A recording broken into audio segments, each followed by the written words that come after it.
Therapy Chat Podcast, episode 355.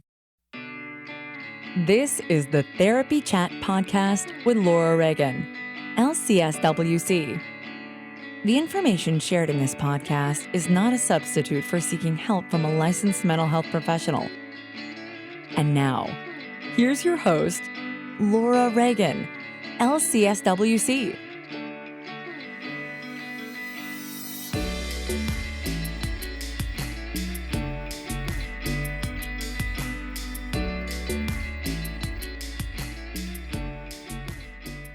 This week's episode is sponsored by TherapyNotes, the #1 rated electronic health record system available today. With live telephone support 7 days a week, it's clear why TherapyNotes is rated 4.9 out of 5 stars on Trustpilot and has a 5-star rating on Google. TherapyNotes makes billing, scheduling, note-taking, and telehealth incredibly easy. And now, for all you prescribers out there, TherapyNotes is proudly introducing ePrescribe. Use coupon code CHAT or click the link in the show notes to get 2 free months at therapynotes.com. Hi, welcome back to Therapy Chat. I'm your host, Laura Reagan, and today I'm bringing you a conversation that was a tough one to have for me. I loved learning from my guest, but I think as we were talking, I kind of realized that I'm a survivor of the type of trauma that she's talking about, and I hadn't really connected that before we talked. So it's a good thing we did, right? That's the amazing thing, how insidious trauma can be. And this type of trauma, I think, is highly insidious because it's very culturally bound. Today, we're talking about religious trauma. The United States was originally colonized by, quote, the Puritans, people who had a very fundamentalist Christian ideology. And it's very much woven into the fabric of the culture of the United States. So whether or not you identify with being Christian, it's pervasive in our cultural norms and attitudes, those beliefs. Not to say that the religious beliefs are universal, but their influence is felt in our culture, and that can be very insidious. We always talk about culture. It's the water we're swimming in. We don't even know we're in it. So I think what happened to me as I was listening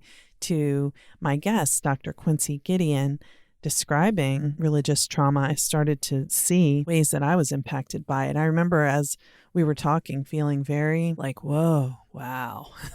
It was sobering for me. So be interesting to hear from you. What did you think of this episode? I am deeply grateful to Quincee for coming to Therapy Chat today to talk about this. It's a super important topic, and so many people are harmed in the name of religion, and something that's supposed to be positive for people can be used to harm them in so many ways, unfortunately. So let me tell you a little bit more about my guest today. Quincee Gideon is a clinical psychologist specializing in religious trauma and cult recovery. She owns a private practice in Los Angeles called Woven Together Trauma Therapy, where clinicians specialize in providing trauma care for complex and chronic trauma. Quincee also owns an online education space called Traumastery, where she teaches survivors to better understand and overcome their religious trauma or cult abuse. And I'm very grateful she has that space. She hosts a podcast called Multiple Sources, where she focuses on religious trauma and telling the stories of the survivors that have escaped from these toxic spaces. She said gotten out. I said escaped. So I will put a link to Quincee's podcast and her course in the show notes for this episode. Quincee was kind enough to give a special training to our Trauma Therapist Network members for free, included in membership. And it was so powerful. People were really raving about how helpful it was. So if you're a therapist who's thinking about joining Trauma Therapist Network, you would get access to that training with Quincee, as well as all the other trainings we've had on sexual violence, psychedelics and trauma therapy, money mindset mastery from a bottom-up and energy level perspective, from Carrie Nola, the talk that Brad Kammer will be giving on November 9th to our membership. He was a recent guest on last week's episode, in fact. So there's a lot of great content in Trauma Therapist Network. There's recorded content as well as the live calls.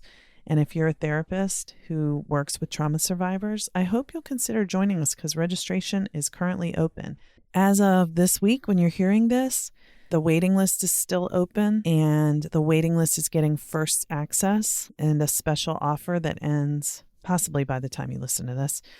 And then registration will open for the general public after that, therapists only, not the general public across the board, but people who are not on the waiting list. So if you need a space for support and community and connection, if you want to go from feeling isolated, overwhelmed, de-skilled in your work with clients who have trauma to feeling joyful, remembering why you went into this field, having compassion for yourself and your clients, again, join Trauma Therapist Network. We spend our time connecting, supporting one another, encouraging one another, mentoring, guiding, helping, laughing, crying. We have weekly self-care, case consultation, Q&A, and training calls. So there's 4 calls a month, all live, recorded, and you can watch them live or watch the recording. So if you want to check that out, go to go.traumatherapistnetwork.com/join to join the waiting list. And when the waiting list is no longer waiting and registration is open, that link will go right to the registration. So let's dive into my conversation with Dr. Quincee Gideon and learn more about how religious trauma can show up in our clients' lives and in our lives and what to do about it. Hi, welcome back to Therapy Chat. I'm your host, Laura Reagan, and today I'm so pleased to be interviewing Dr. Quincee Gideon. Quincee, thank you so much for being my guest on Therapy Chat today. My pleasure. I'm glad to be here. I'm so excited. I first met you through your membership in Trauma Therapist Network, and I was really fascinated to learn about what you do, specializing in religious trauma and cult abuse recovery. So I definitely want to hear a lot more about how you practice and who this helps and what you do. But let's just start with you telling our audience a little bit about who you are and what you do. Sure. I am a clinical and forensic psychologist in California. And this is actually how I got my start. I started off in the forensic world where I was evaluating a lot of folks that were in the legal system and the justice system. And they needed to be evaluated to see if they were safe to come back into the community. And I happened to get matched or placed with a couple of defendants that were cult leaders back in the day.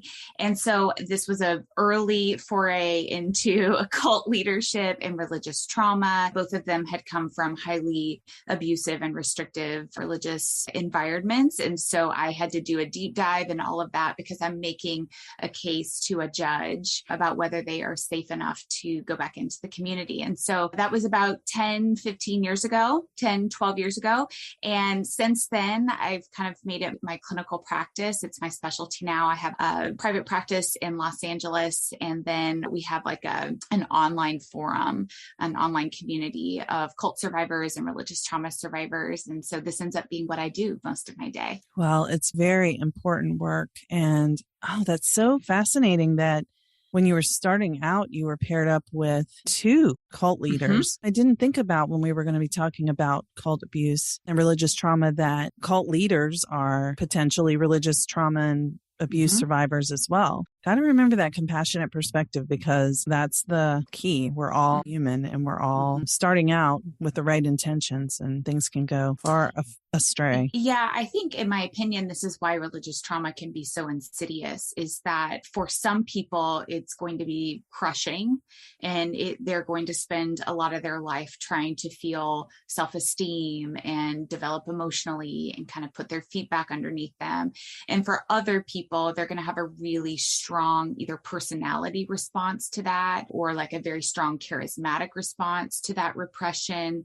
And they will really kind of go off into offshoots or off into the weeds, into a very insular, controlled group that kind of circulates around them because they didn't have that growing up, but they do have a lot of practice in restrictive environments. So they know how to put that in place. They know how to make that a thing for these groups, but now it's also kind of around them and it's meeting some of their needs that they didn't get met earlier. So I think that the possibilities of what comes out of religious trauma are, in my opinion, so heinous that we really have to start talking about it in a bigger and deeper way, because it can have really detrimental impacts on people. Yes. So let's talk about what we mean, or what you mean, how you define religious trauma and how it overlaps with cult abuse and recovery.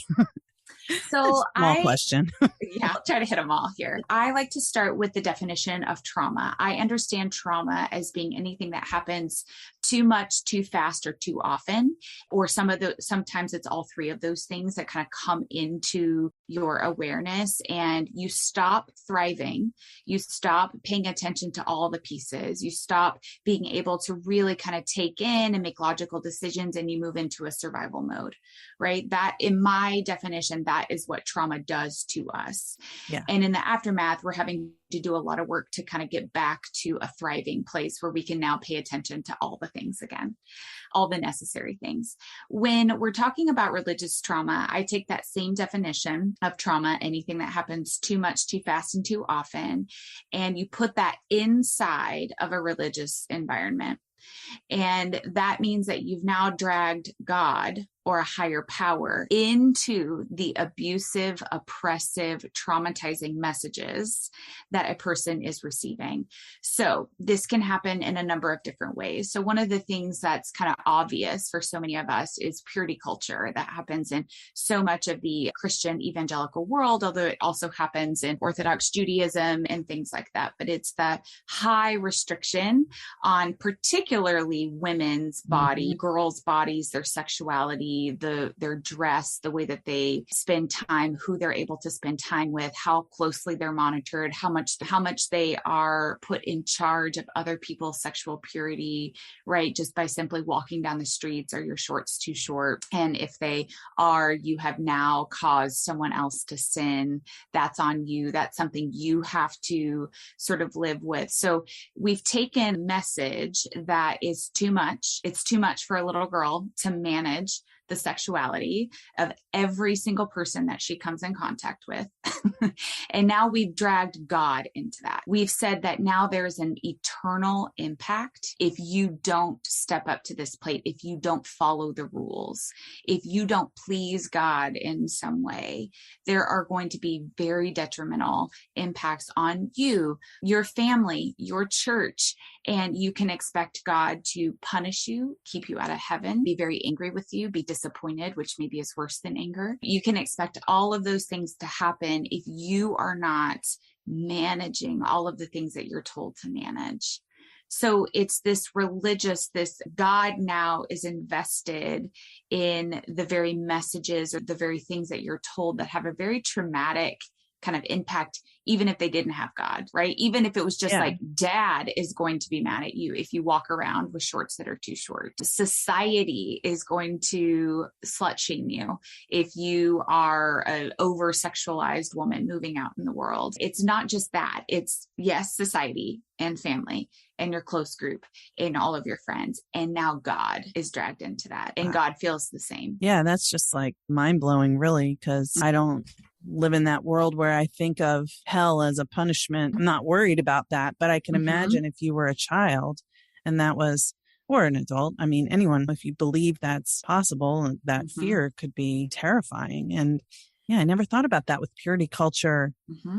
I've thought about purity culture as being a major problematic, oppressive, misogynistic thing, patriarchal, but homophobic. I mean, oh my God, we can go on. Yes. And the harm that it causes to every group. Yes. But notice that there's some like circular reasoning that goes on in this. So here is the standard of behavior that you're expected to have in, let's say, purity culture. And the punishment is that God will be mad at you. And even though this is not what is taught on the pulpit, I mean, you're told that if you just say one prayer, you're going to heaven. And there's nothing that you could do to mess that up, and nothing you could do that God wouldn't love you.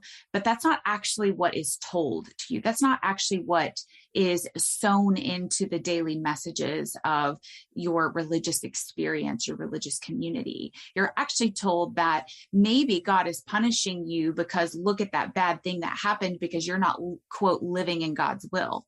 Or you're not, quote, reading enough of the Bible in God's word enough, right? Like there's all of these ways in which kind of unrelated, this is a little bit of magical thinking, unrelated events are told to you as being like some punishment because you're, quote, outside of the will of God, right? And so, okay, so here's a behavioral expectation. You don't meet it somehow. And even if no one else knows about it, you know about it. So you're guilt-ridden and you're shame-ridden over that. Now you're also going to look around you and you're going to see how God is punishing you. Did you get a flat tire? Did you get a bad grade on that test? Are all of your friends really mad at you? Is your dad or mom mad at you? Like you're going to look around you for some evidence that you're being punished. That evidence is going to further support what the church has told you, which is hell is a terrible place to be. And if this is God's punishment here on earth, just imagine what hell will be like. And so even though there's no evidence that this stuff is happening, it's not actually true that you got a flat tire because you're outside of the will of God, because all of that happens in this really closed circuit of reasoning. There's nothing that's going to come in to argue, well, wait a minute, that's not actually how any of this happens, because at this point now we're so afraid of what is happening that we're just grappling, like just grabbing at anything that we can to get back into the good graces of God. So what does that mean? Now we're going to manage ourselves even more.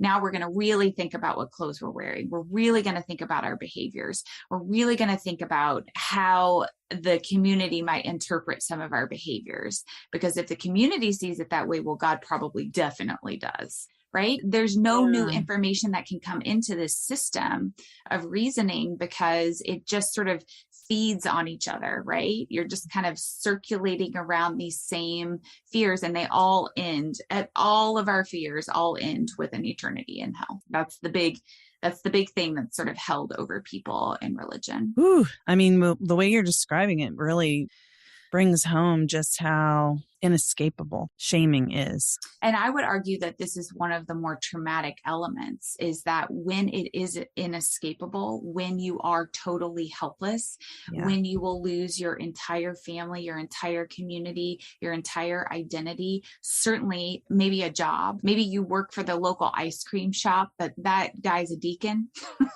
Right. The owner is like, when you are threatened with losing everything, if you start to question this unreasonable circular thing that you're in, cycle that you're in, then I think that is the ultimate helplessness.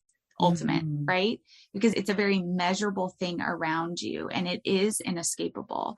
And also the thing that the religions typically teach is that God is inescapable. You can't go to the bathroom. You can't have a thought.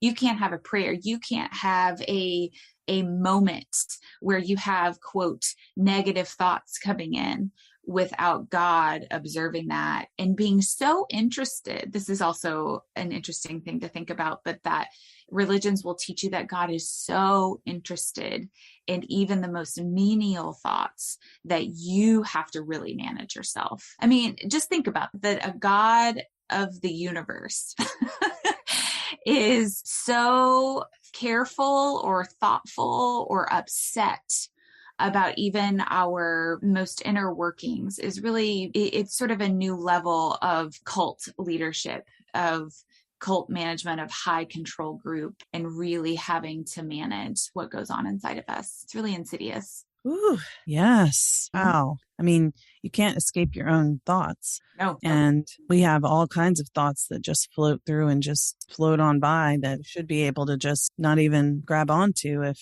a thought is a thought. they don't matter. Yeah. It's just a thought. All right. So purity culture. I don't think that's what people think of when we think of like cults. I had a real visceral reaction to it, but now I'm like, wow, it's a lot deeper than I even was thinking. So I'm so grateful for you explaining all of this already. Yeah, I will say that this is oftentimes something that does function in cults. There's kind of some factors that we look at. We look at how much you lean into magical thinking. You rely, like the cult relies on mystical thinking, the connecting of two unconnected events and making them somehow divine or mystical in nature, right? A cult is very good at doing that. And there's things like milieu control, where everything that you're interacting with is managed in some ways by the cult, and you end up embodying that as well. So not only the foods you eat, the places that you go, the people that you interact with, the places that you live, but also it starts to become the education that you get, the clothes that you wear, the ways in which you mark yourself for outsiders to sort of see that you are a part of the inside group. And so that ends up meaning that they leave you alone, right? And so you become even more insular. And then another thing that we look for in cults is just the demand for purity. This is a very common thing. So some cults will say that only the cult leader can have sex, but no one else can. Or the cult leader will say things like, no one can have sex, but in the background, he's actually sexually assaulting people without acknowledging that, and that can have its own traumatic impact. There's also purity like what you eat. So there's some cultic groups that will require like no medical intervention. The Jehovah's Witnesses won't let you get transfusions because of this, because it's sort of seen as ungodly to take in blood from someone else. It's a purity thing. So it's not just sexual purity. It can happen in a lot of other ways too, like the food, the medicine, the things that you put into your body, the music that you listen to, the television that you watch. If it's not wholesome in some ways, it's going to be corrupting you. In some ways, it's seen as impure and something to be avoided. Wow. And then when you talked about the blood transfusion, it just made me think about like just the whole, I don't know. It feels like there's a heavy like whiteness to this. You know what I mean? Yeah, I would say that most groups that I look at and study and help people get out of, there is a deeply racist undercurrent, even if a huge portion of the groups are Black and brown people. So part of the Jehovah's Witnesses, they have a higher Black and brown population within their congregations. I would say we could backtrack that to several decades where they did a lot of evangelizing in poor communities that were mostly made up of Black and brown people. And so there was a current of folks that were coming in, but they also say that there's 144,000 people that get into heaven. Everyone else just sort of goes to sleep when they die, and then they wake up and they make a heaven here on earth, or God makes a heaven here on earth. And that's about the best heaven that you can expect. But 144,000 people actually get into a celestial heaven, like next to God. And that lineup is remarkably lily white in its makeup and its demographics. So yeah, I would say that whiteness is purity. It is sort of focused on whether it's ethnic or racial or even religious purity. And that ends up being white heteronormative. That's right. And that ends up being sewn into the purity culture. But again, we're taking a white notion or even a nationalistic notion, and we're saying that God agrees with that. And then that's when it becomes really traumatic for people, because there's no way to answer ask questions without losing your entire community and losing what you believe is your access to God. Running a group private practice has been a challenging and rewarding experience, and one thing that has made it so much easier is TherapyNotes. TherapyNotes makes billing, scheduling, note-taking, and telehealth incredibly easy. If you're coming from another EHR, like I did, TherapyNotes makes the transition incredibly easy, importing your demographic data free of charge so you can get going right away. My team has found TherapyNotes very easy to learn. It's intuitive. The customer support is second to none. And that's one of the things that has kept me a TherapyNotes customer for several years now. Anytime I've needed to contact TherapyNotes for help with an issue I couldn't figure out on my own, I've been able to get through to someone and resolve the issue within 15 minutes, 99% of the time. Find out what more than 100,000 mental health professionals already know. Try TherapyNotes for 2 months absolutely free. Just click on the link in the show notes or enter the promo code CHAT at therapynotes.com.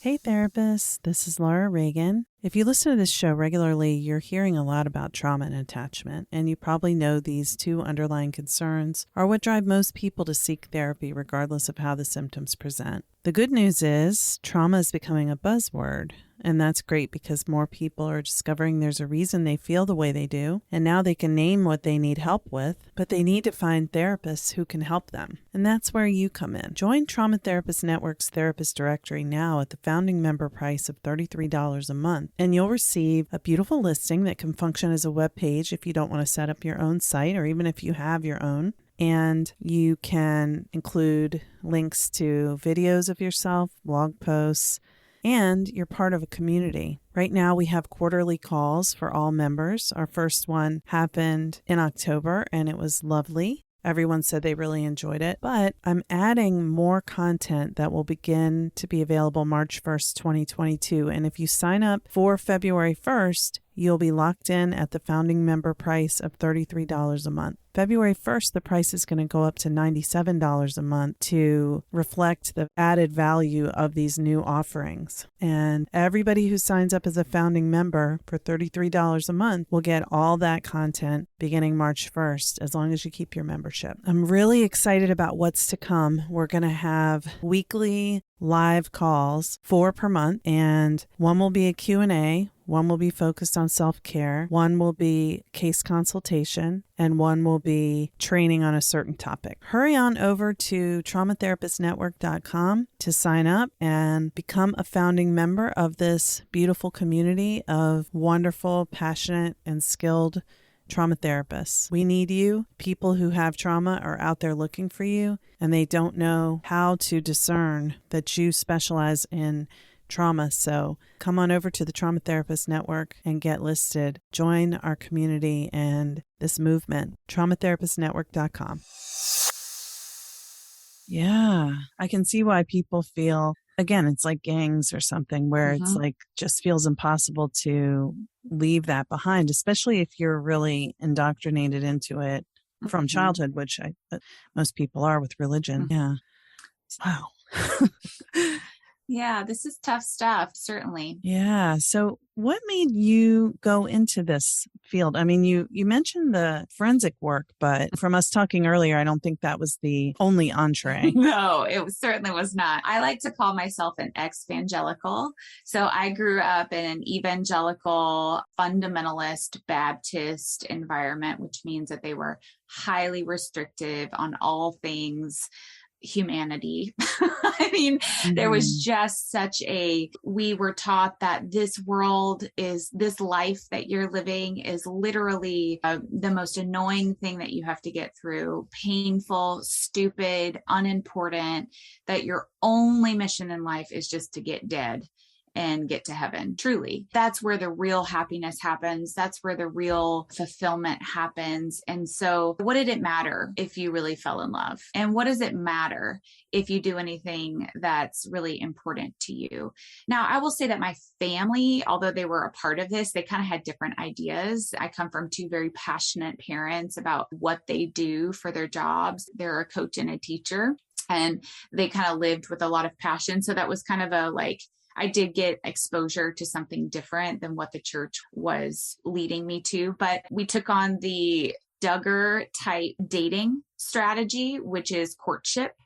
And there's only side hugs and maybe holding hands before you decide to get married. And only then do you kiss. But most people were encouraged to wait until their wedding day to kiss a person for the first time. there's just a massive repression of all things human. And that was sort of the air I was breathing for a very long time. Very painful things happened along the way. I was a part of a church that at some point it was discovered that the youth pastor was having an illicit sexual relationship with one of the youth members, but that was not disclosed to the church, but the entire youth ministry knew. But we were told not to make a big deal out of it so that we wouldn't shame our friend that was being abused and traumatized. But the announcement that went out to the church is that this man had just had an affair with a woman, not a child, but a woman, and that he was just going to take some time in order to get reconnected to his family and to go through what they called biblical counseling, which is, spoiler alert, not counseling. And so that was one of the more painful things that happened. I became a missionary. In my former life, I lived in Africa on and off, had a nonprofit there. Most of it was religiously oriented and evangelical in nature. There was lots of proselytizing to the folks that I believed were literally heading straight to the pits of hell unless they heard the quote good news of the gospel. And then I followed all the rules and married a man that met all of the checklists. So this is one of the things that happen in really fundamentalist or even evangelical churches, is that young girls are told to make a list of things that they want in a partner. And when you find someone that meets the things on that list, it doesn't matter if you're attracted to them. It does not matter what they actually do, how emotionally mature they are, how compatible you are. As long as they meet that checklist, then you are good to go. And the church really supports this. So I married a man, and on my wedding night, I had a sinking feeling that something was terribly wrong. He disappeared on our wedding night. I have no idea where he went. I proceeded to have a pretty emotionally abusive, restrictive, oppressive marriage with him, and then discovered somewhere along the way that he was in a relationship with other people and that he was gay. And I just had so much compassion. My heart was sort of broken for him that this was his only way to have a relationship within the context of our highly restrictive religious environment, and that I had to get dragged into that, right? And that there was no one that felt like it was important for me to just ask questions like, yeah, but like, how's the chemistry? Yeah, but like, what's it like? Are you more than friends? No one thought that was important. And I would say that it was extra hurtful when I learned that the church was actually actively covering up what they knew to be his affairs, because they believed that this was, and I quote, the devil tempting him, and that this is not how God wants people to live. And he just had to get that right. And that I didn't need to be a part of that conversation. He just needed to get it right before I found out about it. So there was just all kinds of layers of betrayal, hurt, confusion. I felt like I had been lied to. And yet I also had no other context outside of a really abusive and oppressive environment.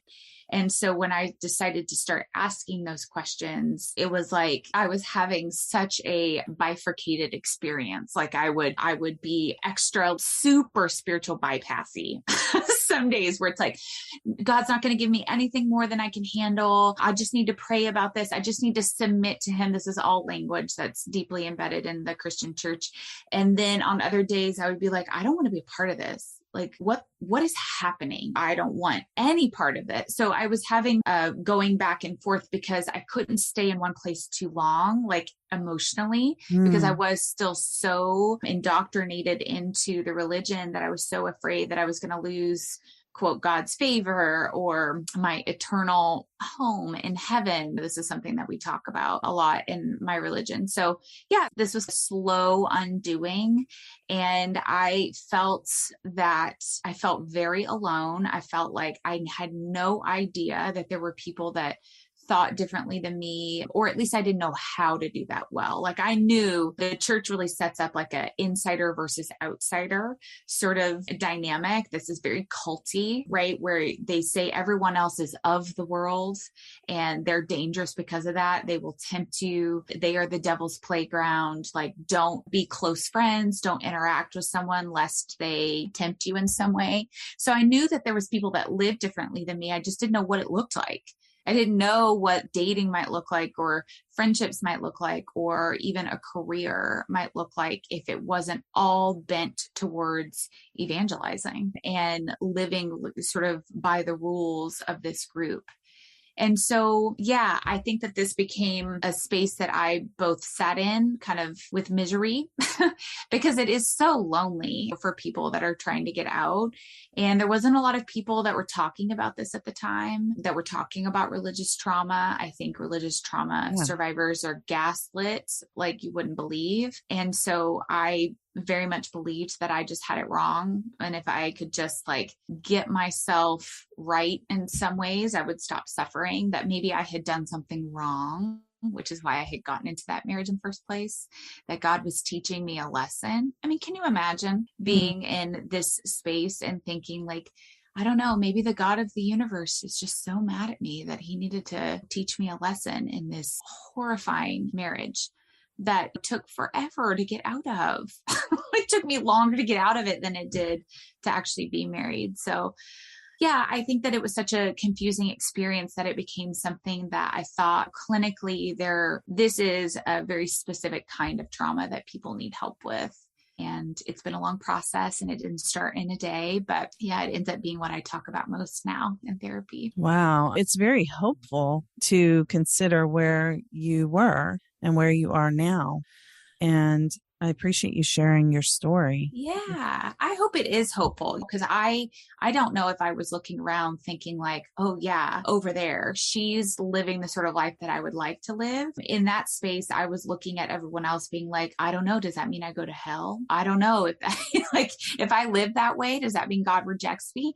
I was just so sort of confused by it all. So I'm hoping that, I don't know, more explicit conversations about this, about what my experience was, and then sort of seeing that now I move through my day and like kind of don't think about it, which if you were to talk about this with someone that's kind of in the middle of their religious trauma, I would say that most of them are overwhelmed with the sense of guilt and shame and fear. And this is something that is sewn into every part of their day. And to see me saying, I can talk about this, I'm actually not triggered by it anymore. I could talk about your experience and it doesn't hurt my feelings, even if you disagree with me.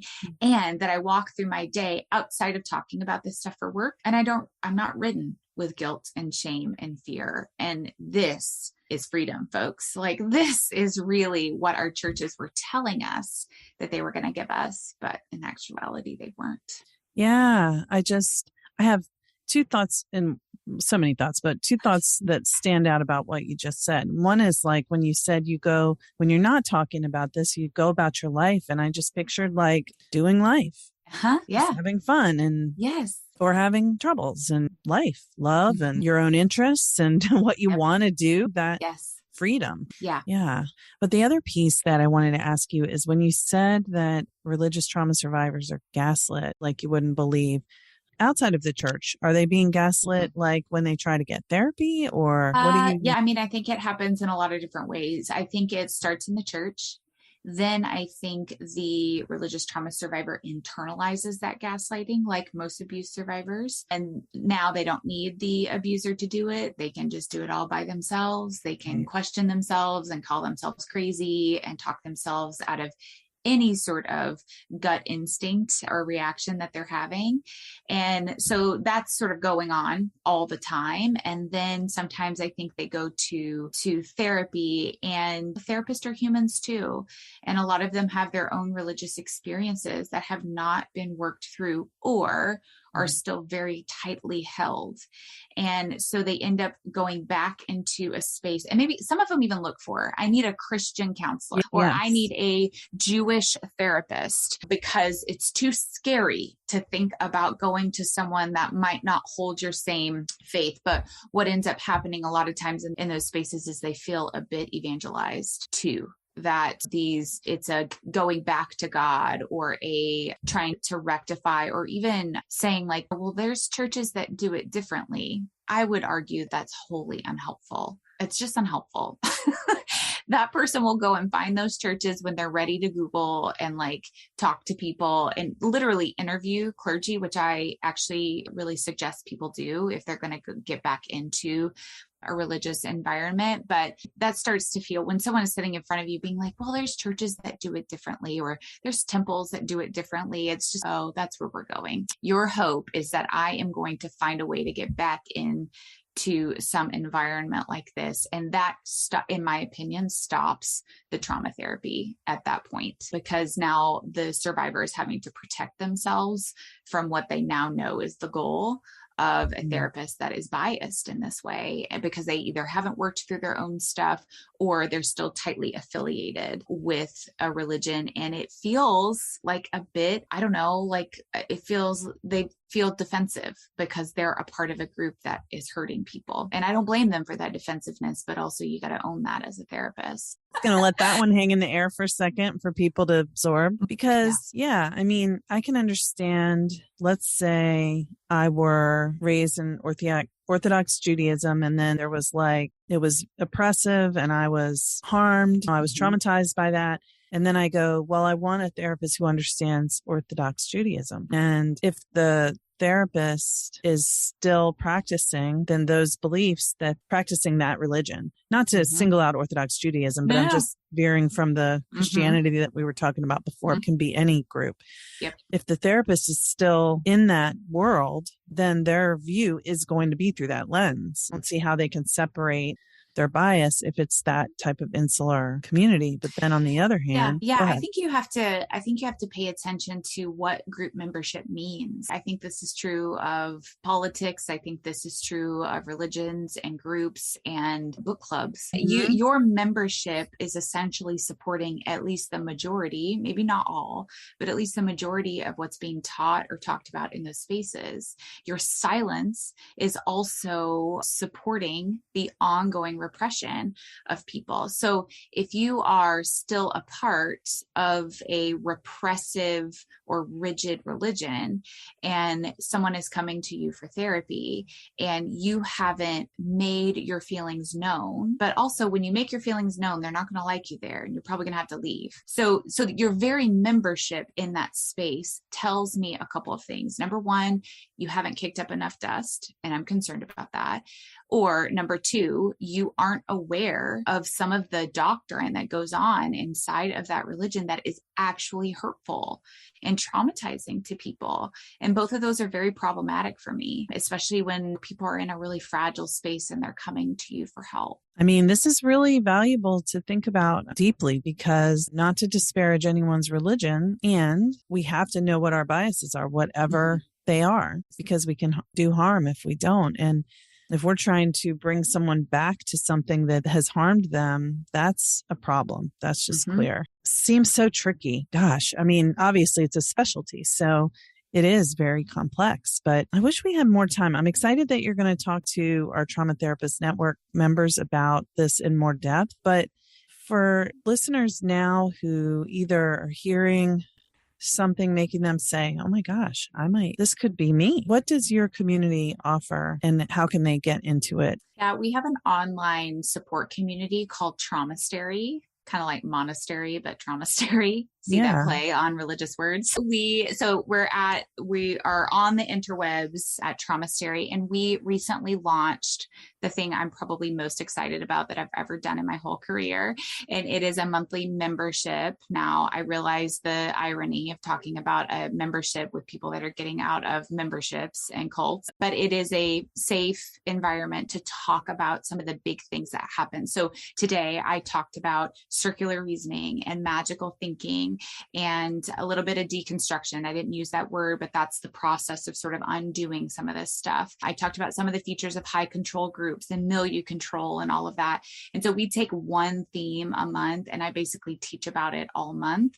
And we try to make it really cost effective. So the membership is called A Year of Non-Magical Thinking, and it's $35 a month. And our hope is just that it would be really accessible for folks that maybe just want to like have something on their phones or on their computers that they can learn a little bit and then just sit with it, just sort of marinate in it. Don't overwhelm yourself. But also we have people in that group that are further along in the process and have been hugely supportive for the newbies that might just need a little bit more of like, they're still deer in the headlights and they're feeling a little overwhelmed and full of guilt and shame and fear. And it's nice to have other people that have been there and they're a little bit further down the road and they're like, yes, I remember that. You know what helped me? And then they're able to just like give some support in some way. To me, that's what I longed for whenever I was coming out of this. And so it's been my hope for the last 10 years to create the very thing that I was longing for. And I think we've done it with this. And I really think that it could be helpful for people. So A Year of Non-Magical Thinking. You can join it at any time. You can leave at any time. This is important for anyone. You should be able to leave a group at any time. And they can find that at traumastery.com. Excellent. And yeah, it sounds like you're saying that people don't have to be fully out of these groups to be able to be part of your membership. Say we're 50-50. 50% are still in, and there's all kinds of folks. There's Jehovah's Witnesses, there's Mormons, there's fundamental Christians, there's Orthodox Jews, there's all kinds of folks. There's some that are still in pretty gnarly cults, like the 2x2s. And so there's all kinds of people in our group, and you can be as private as you want to. We kind of build that in. You don't have to give your real name. You don't have to do any of that. We don't want to put you in dangerous way. We just want you to know that there's something out there that's not your group, and you shouldn't have to live like this. Wow. Quincee, thank you, man. This is great. So aside from wanting to join Traumastery, where can people find you? I didn't even mention that you are co-host of a podcast too. So where can they find all that good stuff that you're doing? Well, I spend most of my time on Instagram. So that's at Dr. Quincee. And my name is spelled with 2 E's at the end. So DrQuinc. And that's usually my handle across most of the platforms. And my podcast, we actually talk about religious trauma and cult recovery. And we are currently recording season 2, where we are talking to people that have infiltrated some of these groups undercover. They are telling some of their stories, of course, anonymously, but just to tell you how some of these groups function on the inside. I'm so thrilled for it. And the podcast is called Multiple Sources. Yes. Awesome. So I'll link to the podcast and your Instagram page as well as Traumastery in the show notes. And thank you so much for taking the time to come on Therapy Chat today. Yeah, it's been my pleasure. Thanks for talking about this. This is really important. Thank you to TherapyNotes for sponsoring this week's episode. I do love TherapyNotes. It's such an asset to my business and makes my job as a practice owner and a therapist much easier. Try it today with no strings attached and see why everyone is switching to TherapyNotes, now featuring ePrescribe. Use coupon code CHAT or click the link in the show notes to get 2 free months at therapynotes.com. Thank you for listening to Therapy Chat with your host, Laura Reagan, LCSWC. For more information, please visit therapychatpodcast.com.